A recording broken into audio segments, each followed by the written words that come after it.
सीधा रुख करते हैं हरियाणा के अंबाला का, जहां प्रधानमंत्री नरेंद्र मोदी चुनावी जनसभा को संबोधित कर रहे हैं। नहीं थे। हमारे सैनिकों को कपड़े, जूते, बुलेट प्रूफ जैकेट ये भी ठीक से नसीब नहीं होते थे। उनके पास अच्छी राइफलें तक नहीं थी। उन्हें लाठी देकर कहा जाता था कि आतंकियों की गोलियों का मुकाबला करो। और जब मोदी सरकार में आया तो उसने कहा अब ये नहीं चलेगा। मैंने भारत की सेनाओं को आत्मनिर्भर बनाने का अभियान शुरू किया। आज सेना को मेड इन इंडिया हथियार मिल रहे हैं। जो भारत कभी दूसरे देशों से हथियार मंगाता था, वो अब दूसरे देशों को हथियार बेच रहा है।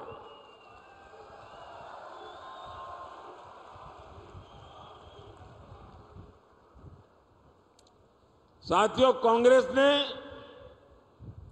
हमारे पूर्व सैनिकों के साथ भी विश्वासघात किया। 4 दशक तक कांग्रेस पूर्व सैनिकों को 1 रैंक 1 पेंशन के लिए तरसाती रही। और जब 2013 में उनको लगा कि मोदी एक बहुत बड़ी चुनौती बन गया है, तो उन्होंने जाते जाते 1 रैंक 1 पेंशन के लिए 500 करोड़ रुपए का बजट में प्रावधान किया। और वो 500 करोड़ का कागज लेकर के इस शहजादे हरियाणा में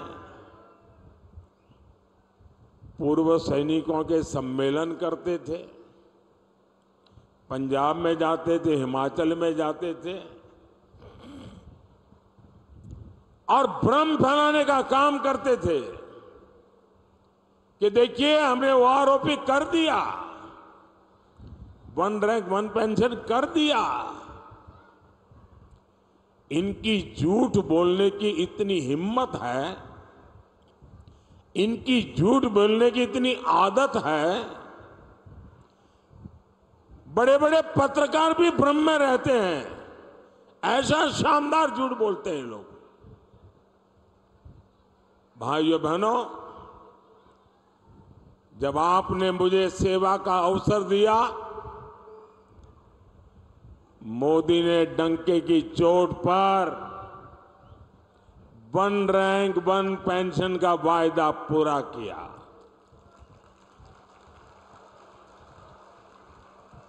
और जरा गांव-गांव पूर्व सैनिक परिवारों को बताइए कि कांग्रेस कैसा झूठ बोलती है। उन्होंने 500 करोड़ रखा था। हमारी सरकार ने जब ओआरओपी दिया तो कितना खर्च हुआ पता है? उन्होंने 500 करोड़ का खेल खेला था, हमने 1 रैंक 1 पेंशन दिया, तो अब तक 1,20,000 करोड़ रुपए, उससे भी ज्यादा मोदी हर सैनिक की परिवार को पहुंचा चुका है।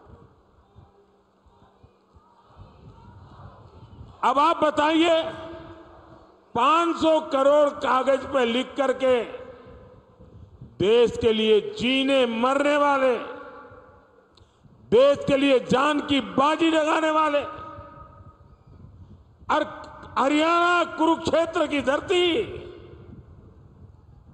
जहां सत्य विजयी होता है, उस धरती पर पूर्व सैनिकों के सामने झूठ बोलने का पाप किया था।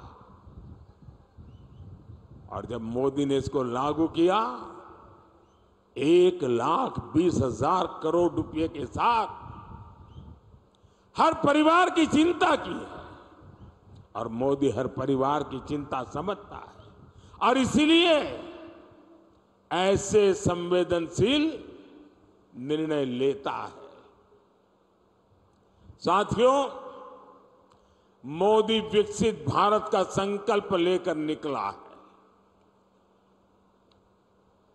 और जब मैं विकसित भारत का संकल्प निकला हूं, तब हरियाणा का मुझ पर बहुत अधिकार भी है,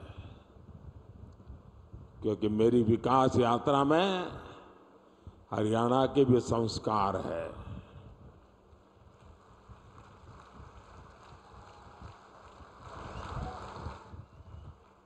मैं आज आपको गारंटी देता हूं, आपका सपना ही मेरा संकल्प है।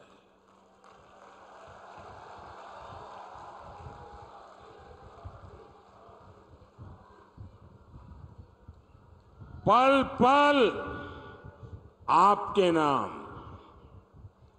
पल पल देश के नाम, 24/7 फॉर 2047।